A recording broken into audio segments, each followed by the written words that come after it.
What's going on, everyone, and welcome to Movie Emporium's movie review of The Big Ugly, the newest film from director Scott Wiper. Before we begin, if you like this channel, hit that subscribe button, which is Movie Emporium. Hit that notification bell at the top to find out what's coming next.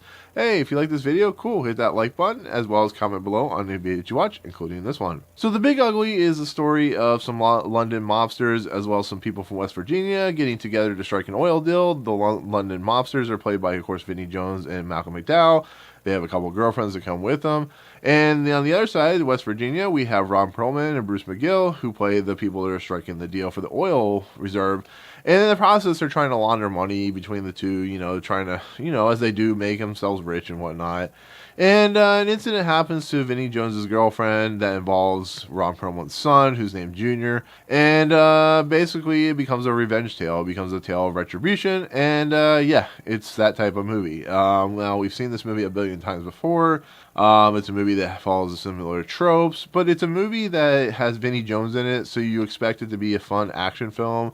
It has Malcom McDowell, who is kind of, he does some really crappy movies, but does some interesting movies.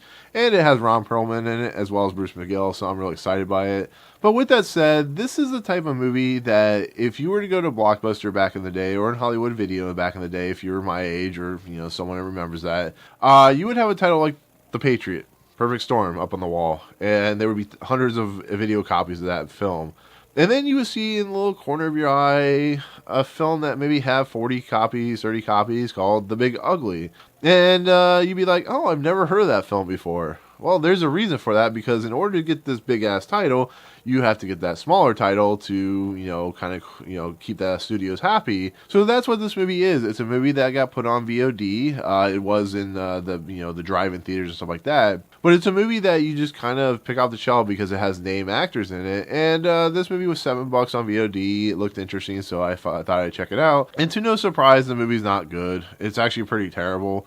It follows very similar tropes to stuff like the, Walking Tall or any of these revenge thrillers. And it has the big action, good guy going and trying to take down the bad guys, and then the son of the bad guy, or the son of the bad guy, or the son of the sheriff, which is the Ron Perlman character. He is going to protect the son at all costs, even though his son's a douchebag and, nasty human being, and just kind of a terrible character. And it's that type of movie. It just feels so similar to everything you've seen before. The action is barely in this movie. It feels like a movie that is 3 parts dramatic, trying to be dramatic tension, and like 1/2 of an action film. And it's really a shame, because when you have Ron Perlman and Vinnie Jones going up against one another, you think there would be some good action in it, but there's really not. It's just a lot of, Vinnie Jones going up against the bad guy, getting his ass kicked, and going up against the bad guy again. It just, at some point, that just gets kind of boring. I mean, that's not why I go in to watch these types of films. But yeah, this movie is not very good. It's not well written,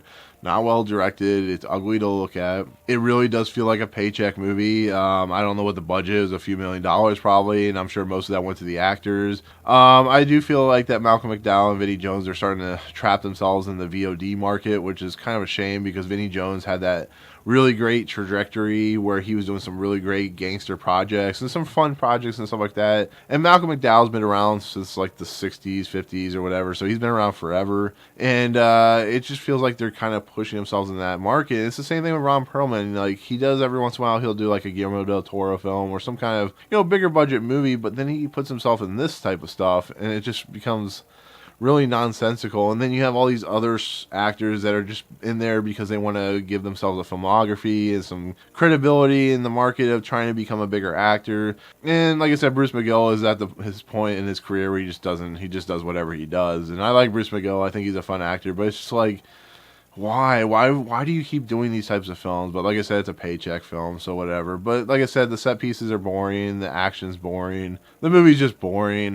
There's nothing really redeeming about it. The actors seem kind of interested in the movie. They're gonna get paid for it, and they're gonna do the project. Maybe the actor had something in his clause that he was gonna work with this producer. He had to do one more film, so that's what they did. But like I said, the countryside of this, a lot of the characters in this are very stereotypical rednecks. The gangsters are very stereotypical gangsters, and it just feels like a movie that just doesn't have any life to it, which is really kind of sad. And it's definitely not worth paying $7. I mean, like I said, it was in VOD market as well as the drive-in theaters and stuff like that. It just feels like something they threw on there to make people like myself pay for it because the actors in the movie. So yeah, it's a shame, but it's a movie that doesn't hold its weight in the genre it's trying to basically steal off of. So there you go. That is my take of The Big Ugly. So it is what it is, I guess. Not a very good movie. But hey, you know what? Some people will enjoy this, so let me know in the comments below what you think of the movie if you decided to watch it. Like I said, maybe it'll show up on Amazon or something like that. But yeah, there you go. If you like my channel, of course, hit the subscribe button, which is Movie Emporium. Hit that notification bell at the top to find out what's coming next. And if you like this video, awesome. Hit that like button. If you dislike it, hey, it is what it is. But otherwise, we'll see you on hopefully another better movie. So, peace out, guys. What's up, guys? Thank you so much for checking out Movie Emporium. I really appreciate it. If you want to, go ahead and hit the subscribe button. Hit the notification button and the bell at the top. Find out what's coming next for Movie Emporium. Also, check out these 2 videos. They're amazing. I think they're awesome. I think you'll enjoy them too. But otherwise, thank you so much for watching, guys. We'll see you next time.